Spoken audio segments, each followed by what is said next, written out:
Hello everyone, I'm Mika Thrimsdottir, and this is Seeking Dinah, where I go down various mystical rabbit holes to see what, or who, I can find, to help dig out unhealthy social structures and stereotypes at their roots. In this series on Genesis, I'm exploring different ways to understand the stories of Sarah, Rebekah, Leah and Rachel, and of course Dinah, who inspired this whole thing to begin with. In the last video, we talked about Sarah's experiences being married to Abraham and how her household was inherited by Rebekah, her great-niece or whatever. In this video, we're taking a closer look at Rebekah's story and how she determined who would inherit the household after her. Recap! Rebekah was the daughter of Bethuel, who was the son of Milcah and Haran. This makes Rebekah Sarah's great-niece on her father's side. Irritatingly enough, we don't know who her mother was, but knowing this family, there was probably some relation there too. Rebekah's family didn't live in Ur, but they lived in Nahor, which was way further north. We don't exactly know where, I don't think, but it was still on the Euphrates River, still culturally and economically linked to the same traditions. That means that the gods Rebekah knew were these gods. The same gods Sarah had grown up with, Inanna and Ea and Anu and Nanu and all of the others.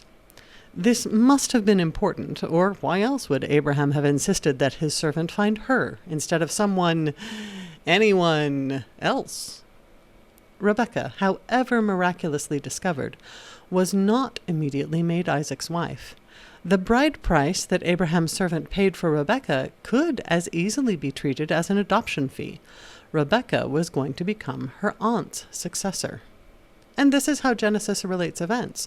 Rebekah went into Sarah's tent, and then Isaac married her. It actually makes a lot of sense. Rebekah would have known not just the ways of cooking and cleaning and organizing the household, but more importantly, the ways of worshiping the gods, and the customs that women of her family and her people observed that outsiders might not.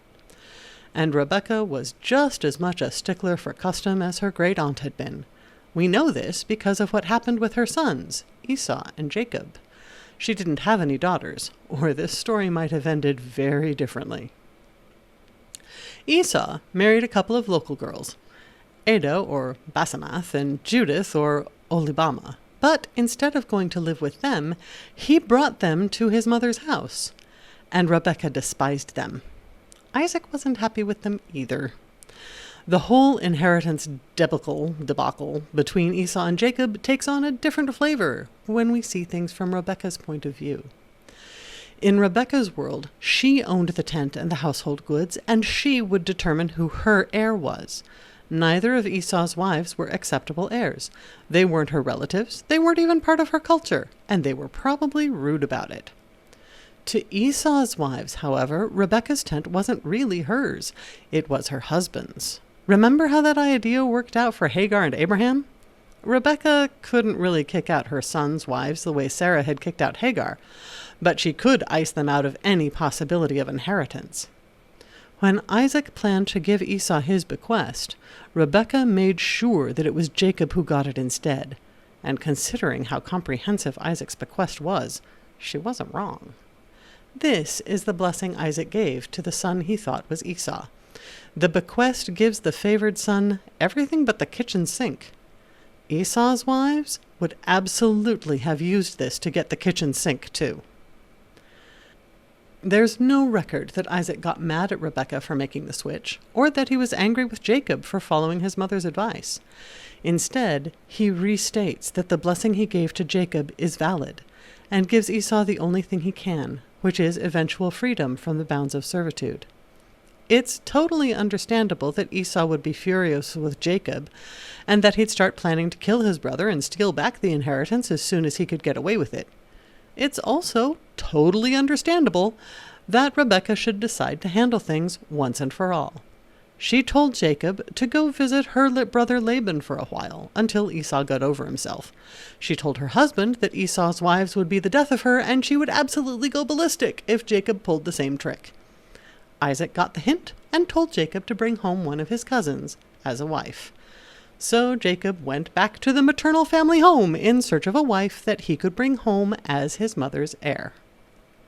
Now, let's take a moment to feel sorry for Esau. Poor guy had all the discernment of a rock.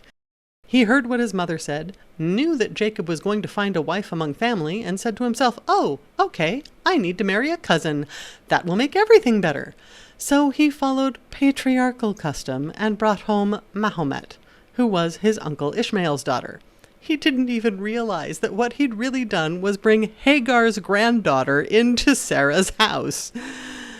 I do wonder how that conversation went, and how much this whole episode that we don't know anything about influenced Esau's willingness to let bygones be bygones later. Because he did, eventually, get over himself. Meanwhile, back in Haran, when Jacob got to Haran, where Uncle Laban lived, he met with Laban's daughters. And here's where things get sticky. See, when Rebekah left home to marry Isaac, her family was given a lot of treasure as compensation.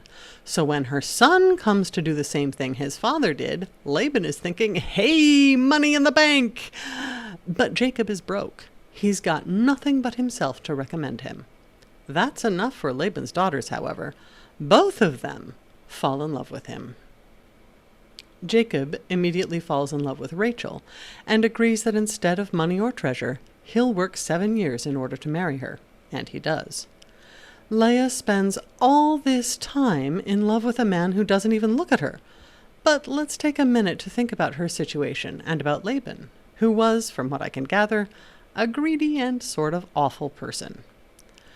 Leah likely knows all about Rebekah and Isaac, or at least she thinks she does. Her aunt Rebekah came home one day with a man who was seeking an heir and a wife for a relative of theirs, who was obviously wealthy and who paid a really large bride price. Aunt Rebekah was gone the next day and had apparently lived happily ever after. Part of this story is that Laban had tried to convince the servant to stick around for a little while, likely so that he could get more treasure out of him, but Rebekah and the servant skedaddled before Laban could even start. Now the story is playing out again, only this time Laban has well and truly gotten his claws into the suitor. Even worse, in some ways, Jacob turns out to be an excellent servant. Laban is by now getting quite wealthy out of this arrangement. Will he want it to end? No, of course not. And now things get weird. 7 years are up. Jacob and Rachel can finally be married. But on the wedding night, there's been a bait and switch, and it's Leah in the bridal chamber instead. Jacob is furious. Laban spins the switch as being cultural, that according to their customs, Leah is the firstborn and has to be married first, which is hogwash because it hasn't come up in 7 years. What this does tell us is that Leah's position as firstborn gives her a certain primacy in the family household. And here's the weird thing about this whole mess. Where was Rachel? Did she just step aside for her sister, all ready to be the tragic lost beloved? Was she locked in her room, tied up and gagged to prevent her from ruining the wedding? Or was there something else going on behind the scenes? Something that the story doesn't want to tell us. It's time once again for us to remember where and when we are, and why it's so important for Rebekah to have an heir from her brother's family. Remember all these gods? And how it's women who do the daily rites and rituals in the home? When Laban tells Jacob that Leah has to be married first because she's the firstborn, he could also have been doing something even sneakier. See, we've heard nothing about the girl's mother. She's not even in the picture. So who is in charge of the maternal household? It would have to be Leah. And in a matrilocal tradition, Leah's husband would be expected to become part of her, or rather her father's, household. So this unwelcome marriage not only gives Jacob the wrong girl, it ties him to Laban's household forever. And that wasn't the deal. That was never the deal. Jacob's wife is supposed to go back home with him. That's what Leah was probably expecting too. And because later on the sisters bargain and trade time with Jacob between themselves, I'd bet that Leah, and likely Laban too, traded something really important to Rachel in order to get Leah to marry Jacob. What did Laban and Leah have to trade except Leah's birthright? So Rachel, and I can say this because of something that happens later on in her story, likely becomes the matriarchal head of her father's household, while Leah steps down to become Jacob's first wife and heir to Rebekah's household.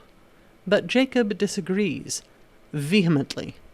He will do his duty by Leah, but he bargained for Rachel, and Rachel he will have. He agrees to serve another 7 years, and Rachel becomes his wife. Now, I'm sure that Laban thinks everything has all been wrapped up in a tidy bow. Neither of his daughters is leaving home, and he gets Jacob as a profitable servant for 7 more years at least, at which point Jacob will be so thoroughly trapped that there will be no way for him to leave, even if he still wants to. Boy, was Laban wrong. We'll pick up that story in part 3, Rachel's Gods, which will also bring us to the tragedy of Dinah and what makes her story so much worse, even than it seems. See you next time, and thanks for watching.